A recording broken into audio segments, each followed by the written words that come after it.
Estimadíssimo presidente dos trabalhos e da Escola da Magistratura, Antônio de Souza Prudente, amigo cuja trajetória acompanho e conheço desde a sua presença na Magistratura Federal na Paraíba, no início da sua carreira, e também fazendo a sua pós-graduação no Recife, onde voltamos a nos encontrar no começo desse milênio.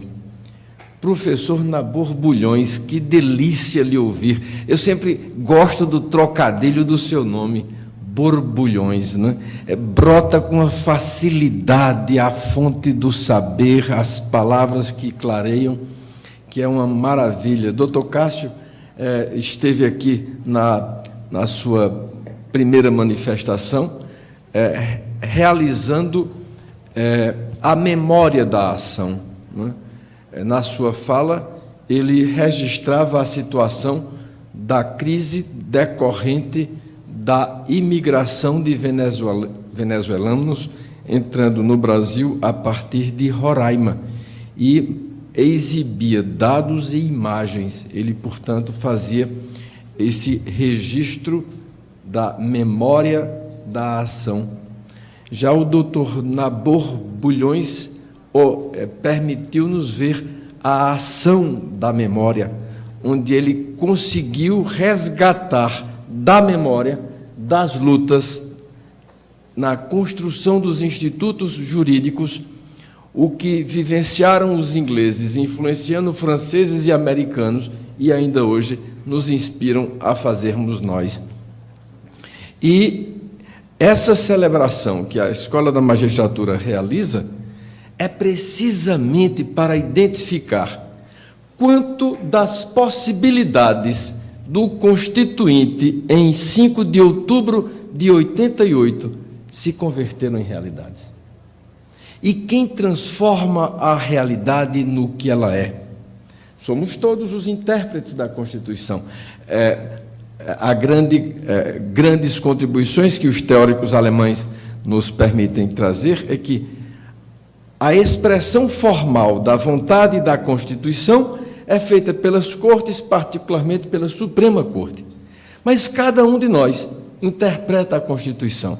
Doutora Isabel Galotti interpreta com clareza, elegância e muita sensibilidade na sua atuação no Supremo Tribunal Federal. Assim também o faz o Roberto Tomé, meu querido colega subprocurador, Felício Pontes, grande defensor dos índios, cada qual, na sua atividade, ajuda a identificar na Constituição como ajudar a solucionar aqui e agora os problemas que nós vivenciamos. A beleza das novas teorias sobre a Constituição é que nos permitem entender que é Constituição, ou é norma constitucional, não só o seu texto, mas a realidade vivida que faz sentido ao que o texto diz. E é, portanto, da compreensão da realidade, para que sejam identificados os problemas vivenciados na realidade e um modo justo de solucioná-los, que a Constituição faz sentido. E esse sentido é atribuído pelos vários intérpretes e formalizado pelas várias possibilidades de interferência. Por exemplo, o Constituinte reconhece aos índios, e Carandré Chicrin estava aqui, e onde ele estiver, saberá que eu registrei a presença dele com gratidão. A Constituição mencionou que reconhece aos índios direitos originários sobre terras de sua ocupação tradicional. Mas aí perguntamos nós, quem são os índios? O que é ser índio? Como é que se expressa o modo tradicional de uma ocupação para que essas terras sejam identificadas como tais? E o intérprete maior da Constituição no Brasil, que é o Supremo Tribunal Federal, a partir das experiências precursoras de tribunais como o da primeira região, começou a identificar que é no saber e no fazer antropológico que conhece e consegue aplicar um olhar treinado sobre aquela realidade, que consegue perceber que o ser índio, o fazer índio, o viver índio, em articulação com a natureza, o que lhe dá identidade, identifica a terra, o que lhe faz uma presença a partir do modo de viver e de sobreviver, de subsistir, a relação com o meio, com a pesca, com a caça, com a coleta, com os rituais simbólicos, com o uso do que tem em seu redor, é a antropologia que faz com que o saber índio seja proclamado pelo direito como o dizer quem é índio. Ou seja, o Supremo Tribunal Federal reconhece que cabe à antropologia, aplicando uma metodologia antropológica, definir quem são os índios e onde os índios estão. E isso significa dizer que deles é a terra que eles ocupam e como ocupam. Também é interessante, nessa perspectiva, o que é que nós conseguimos construir de interpretação positiva.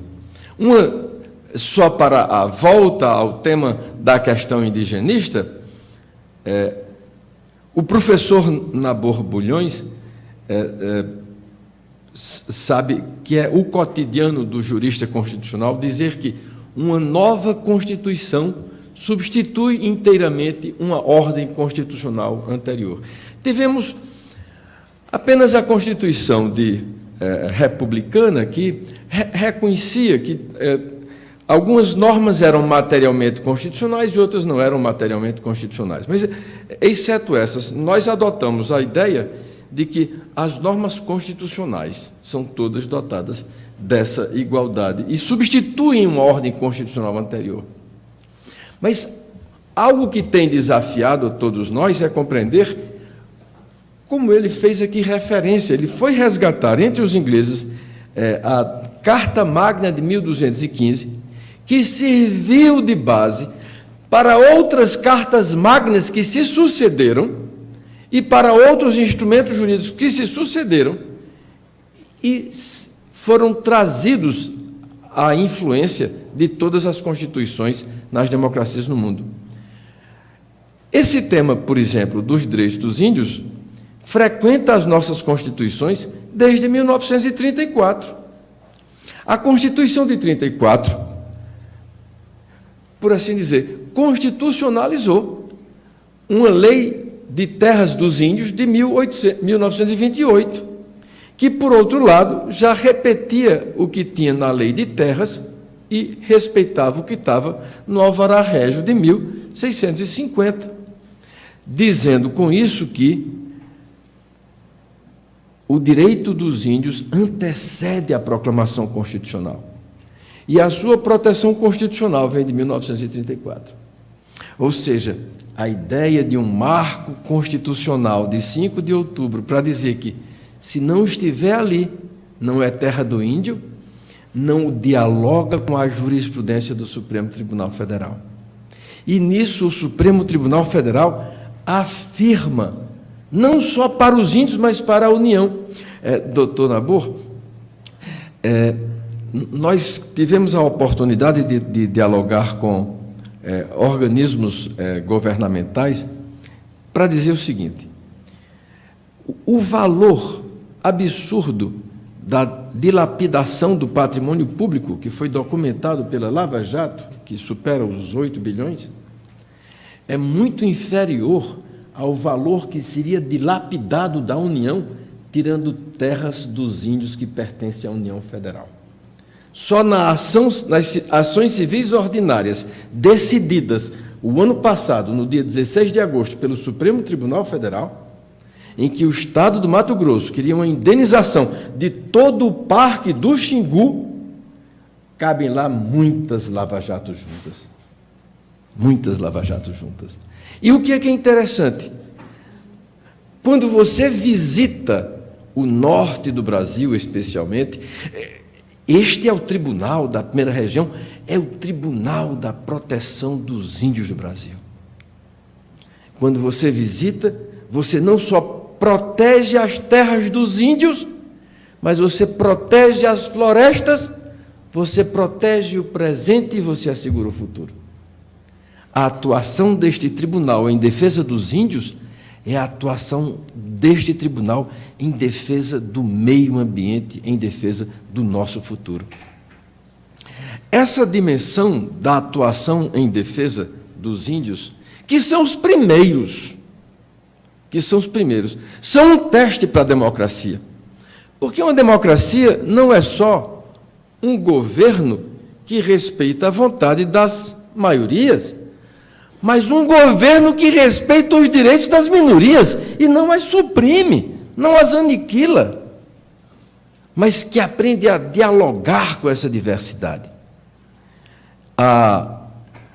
O fenômeno da migração dos venezuelanos é um fenômeno que desperta muita expressão de ódio e de racismo, da chamada xenofobia, reação ao estrangeiro. Mas eu fiz o meu mestrado em Londres, mais de 20 anos atrás, sobre os ciganos, e ainda a semana passada eu estava no Paraná, num evento da Universidade Federal, onde eu mencionava que os ciganos são estrangeiros na sua própria pátria.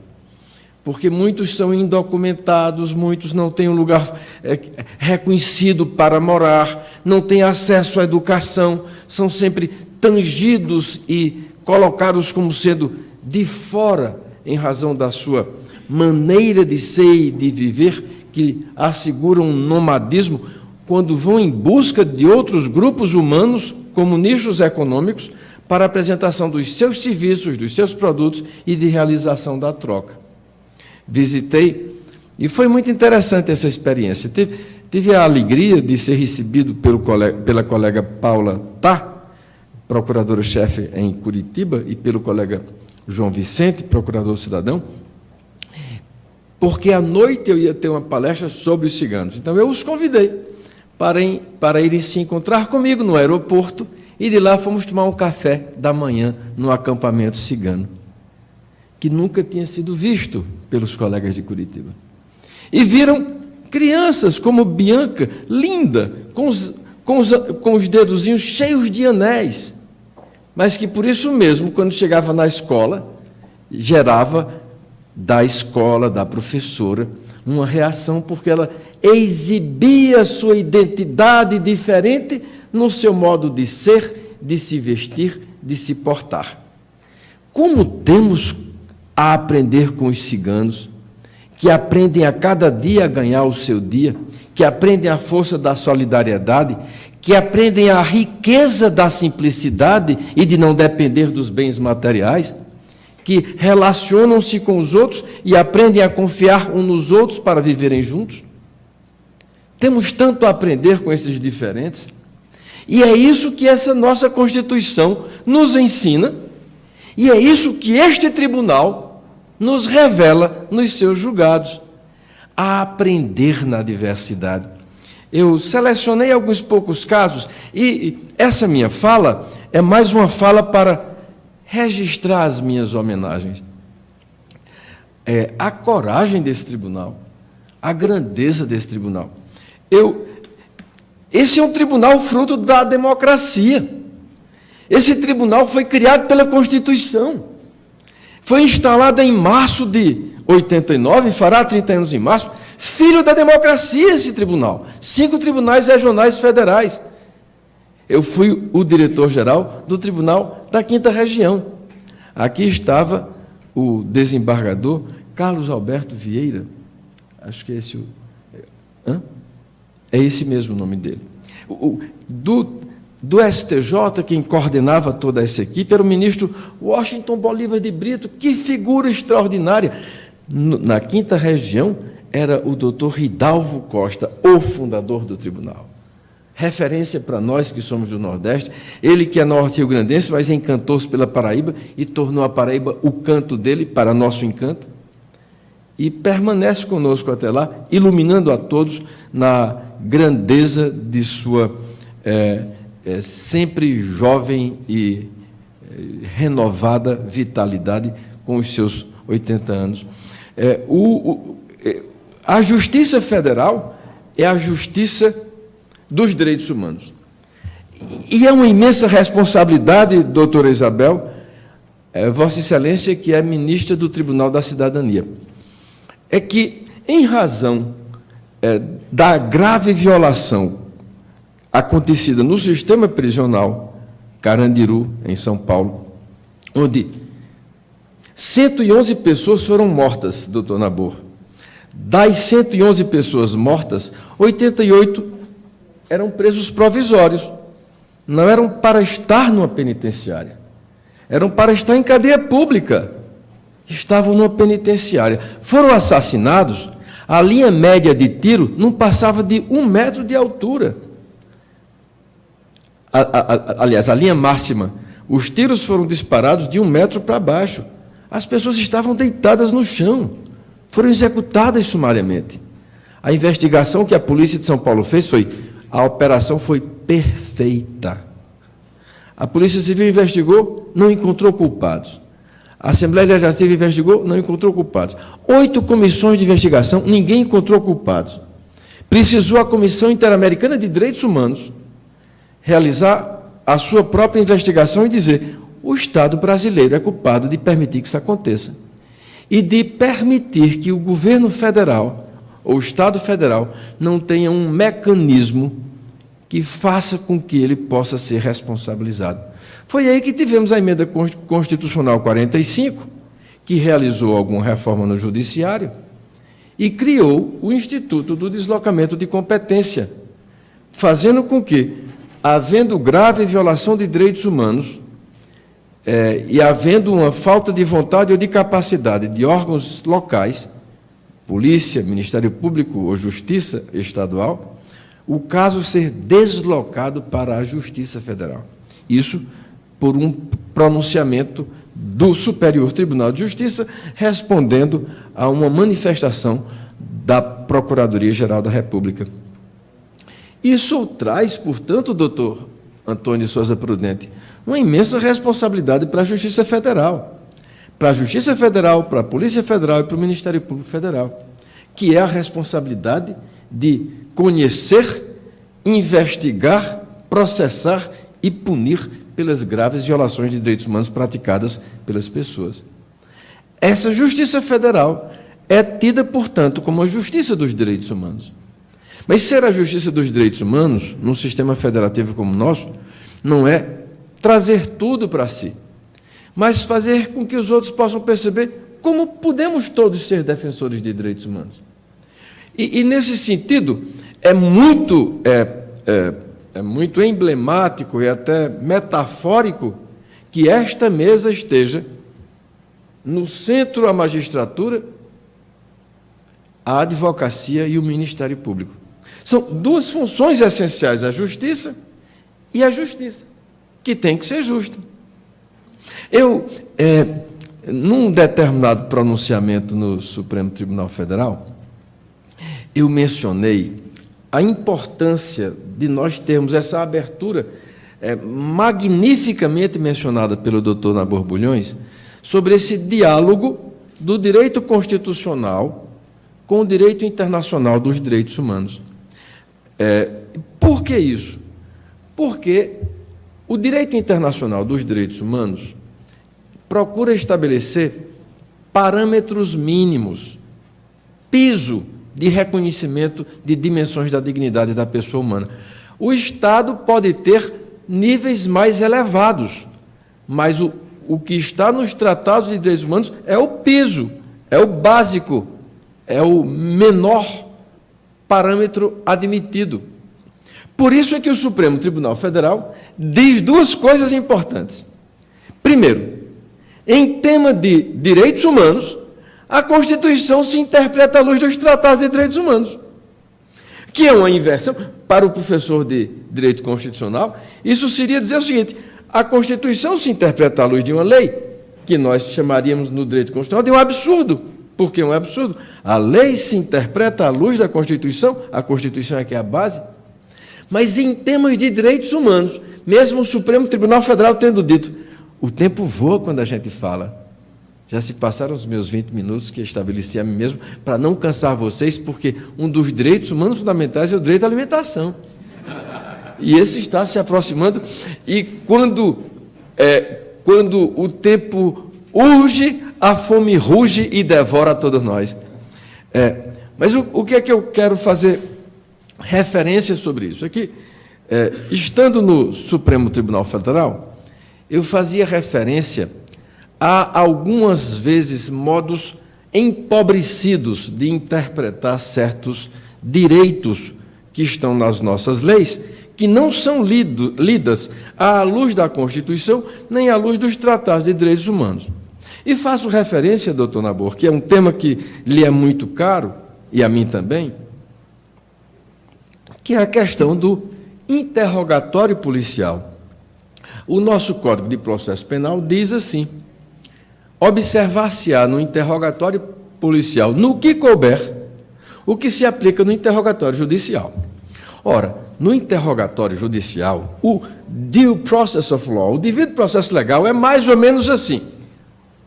O advogado diz ao cliente o que ele pode falar e o que ele tem que calar. Por quê? Porque isso é a defesa dele. É um direito dele. Não é a questão de contraditório ainda, mas é um direito dele. Fale, cale, fale. Admita isso que é bom para você, não precisa admitir aquilo. É a orientação que o advogado tem que ter. Quando houve a mudança no Código de Processo Penal, eu estava com o doutor Francisco Bezerra Cavalcante, era então desembargador na 5ª Região, e fomos ter uma audiência num processo de revisão criminal. E quando a interessada chegou, eu então disse: Excelência, eu queria que Vossa Excelência perguntasse à depoente se ela conversou com a advogada antes de prestar o depoimento. Aí ela apressou-se e disse: não, doutor, eu acabei de chegar, não conversei com o advogado ainda, não conversei com o advogado, não. Eu disse: olha, Excelência, eu queria que Vossa Excelência explicasse que eu não estou insinuando que ela conversou. Eu estou querendo ter garantia que ela exercerá esse direito de conversar com o advogado. Portanto, eu peço que Vossa Excelência suspenda a sessão para que ela possa conversar com o advogado e receber a devida instrução do advogado. É o direito dela que está aqui assim. Aí ela então entendeu e disse: não precisa não. Pode continuar, doutor juiz. Eu então, fazendo essa referência, disse nessa sustentação oral no Supremo Tribunal Federal que esse artigo 6º é lido de maneira muito empobrecida. E é lido de maneira empobrecida porque os tribunais, inclusive este da 1ª Região, ainda não reconhecem plenamente que exatamente o momento mais importante para se ter alguém ao seu lado é quando se está preso, eu sou advogado. Se eu estou preso, para que eu preciso do advogado se eu não estou preso? Aí depois eu procuro ele quando quiser. Mas se eu estou preso, aí é que eu preciso, porque eu estou preso, não posso sair, não posso falar. Ele tem que falar por mim. A profissão dele é essa: falar por mim, falar pelos seus clientes, falar em defesa dele. Não precisa nem ter procuração. O habeas corpus pode ser feito por qualquer cidadão sem ter procuração. Então, a garantia da presença de um advogado no interrogatório é uma garantia essencial. E o Pacto Internacional de Direitos Civis e Políticos existe desde 66, são mais de 50 anos. O Brasil incorporou em 92, são mais de 26 anos. O Pacto Internacional, o Pacto de São José, que é a Convenção Americana de Direitos Humanos, existe desde 69, portanto, existe há quase 50 anos, incorporada também entre nós em 92, há mais de 26 anos, tem força superior ao Código de Processo Penal, e nós não aplicamos. Então, o papel de uma escola tem essa relevância. Uma escola ajuda a trazer temas para aprimorar a aplicação do direito para realizar justiça. Eu fiz referência a Justiça Federal ser a Justiça dos Direitos Humanos. Mas o Poder Judiciário é a garantia das garantias. Algo que eu reconheci também com muita humildade é que eu sou professor de Direito Constitucional e de Direitos Humanos há quase 29 anos. Sou procurador da República, agora subprocurador-geral, há 27 anos, lutando em todo esse tempo na área de direitos humanos. Mas, por mais justo que eu me sinta, eu não consigo saber tudo. Eu não consigo saber tudo de um processo. Por isso é indispensável um advogado. Eu estou fazendo essa expressão de maneira muito eloquente, porque, por mais que tenhamos avançado, por mais que tenhamos densificado em diversas dimensões os direitos constitucionais, ainda tem muito pano para as mangas. E os ilustres e jovens juízes no interior do Brasil, não só nas capitais dos estados do norte, que são abrangidos por essa jurisdição do Tribunal da Primeira Região, mas em unidades mais distantes, que têm que conviver com realidades dramáticas, precisam entender, como João Cabral de Melo Neto, em Morte e Vida Severina, é muito difícil defender só com palavras a vida. É muito difícil. Mas se é um instrumental que nós temos, nos esforcemos para aprender a usar as palavras com a habilidade com que o doutor Nabor Bulhões as utiliza e devolve a liberdade.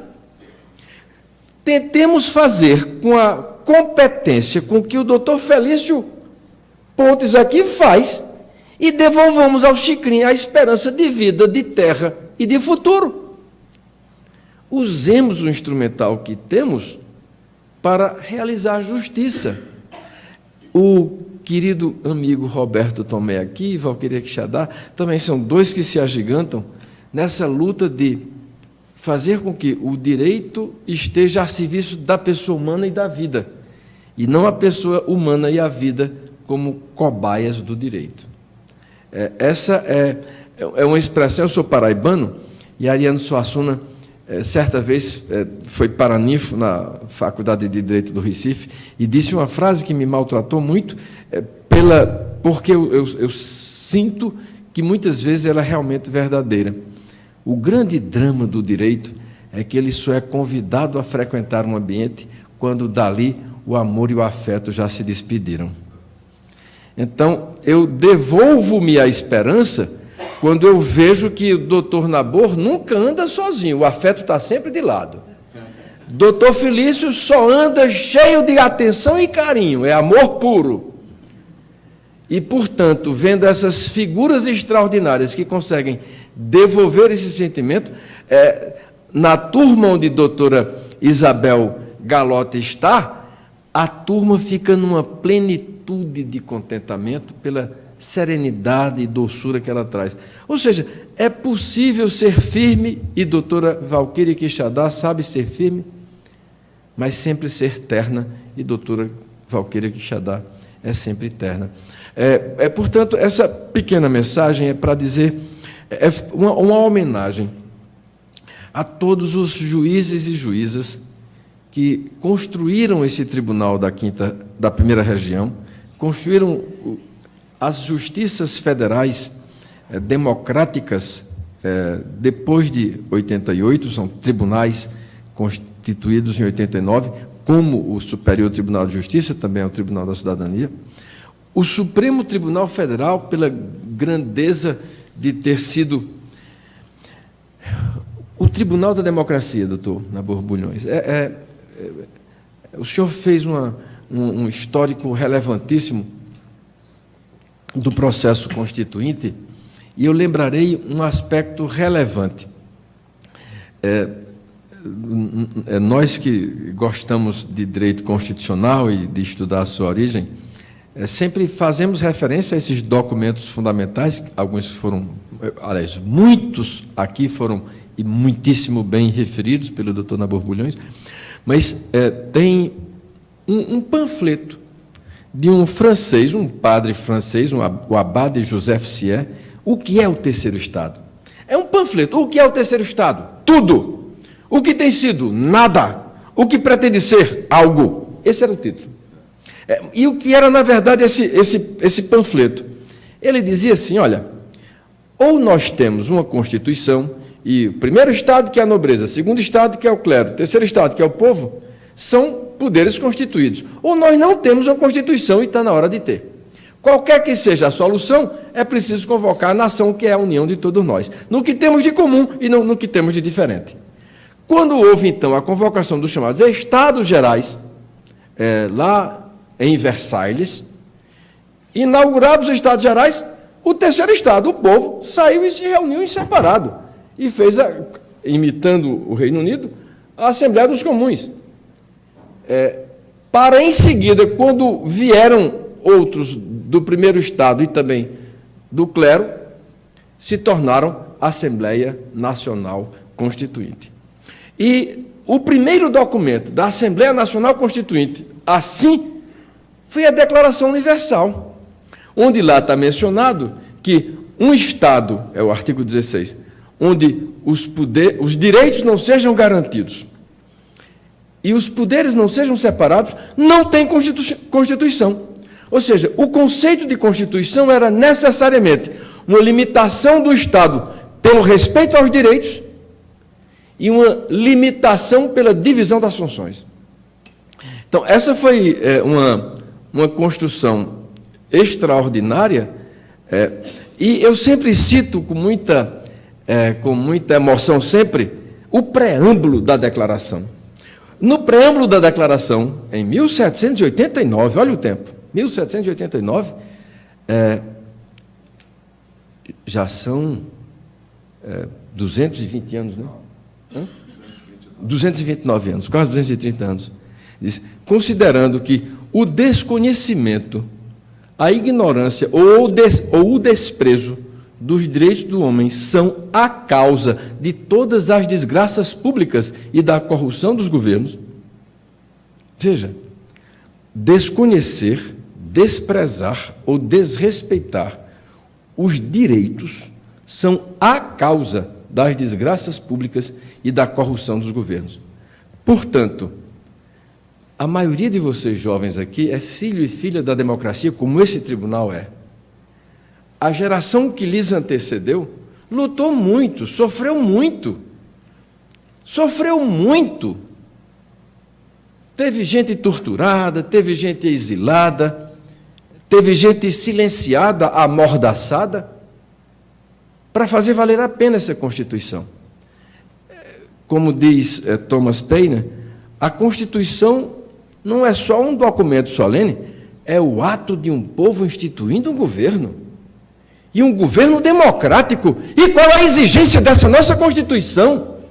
É não só ser um Estado democrático, mas uma sociedade democrática, fraterna, pluralista e sem preconceitos. Agora, você já imaginou a exigência de nós nos tornarmos sem preconceitos, pluralistas, respeitarmos a diferença? É verdade que nós estamos, particularmente no momento em que os grupos de WhatsApp, particularmente da família, exigem que respeitemos as diferenças, porque tem saído tanta coisa nesse momento que a gente fica até sem acreditar. Mas respeitar a diferença não significa silenciar e ser indiferente com o que aniquila e maltrata a própria razão da democracia. Não é democrático eu permitir que uma voz que quer silenciar a democracia falar. Ela fala e precisa ser apontada à sua violação da Constituição e dos nossos fundamentos.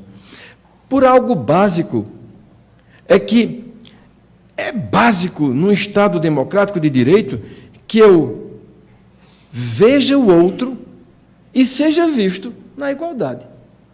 O respeito, o reconhecimento é o básico na democracia. Eu vejo o outro como igual, nem superior, nem inferior, igual. E nisso há uma exigência de ser visto e percebido como igual, sem hierarquias. Na sociedade não há hierarquias. A disciplina na sociedade é a disciplina da lei, necessária, suficiente, para fazer com que funcione e realize a finalidade do Estado. Portanto, lembrando finalmente o Papa Francisco, a luta pela justiça é uma luta permanente, é uma luta a cada dia. E se conseguimos realizar a justiça naquele dia, não fiquemos celebrando muito essas vitórias. Nos concentremos nos desafios do dia seguinte, porque serão muito grandes. E se nós conseguimos celebrar 30 anos de uma grande Constituição, temos que nos concentrar nos próximos 30, porque não serão fáceis. Vocês contam conosco, contaremos com vocês, estaremos todos juntos para fortalecer a cada dia a construção de um Estado democrático de direito, onde a justiça seja para todos. Muito obrigado.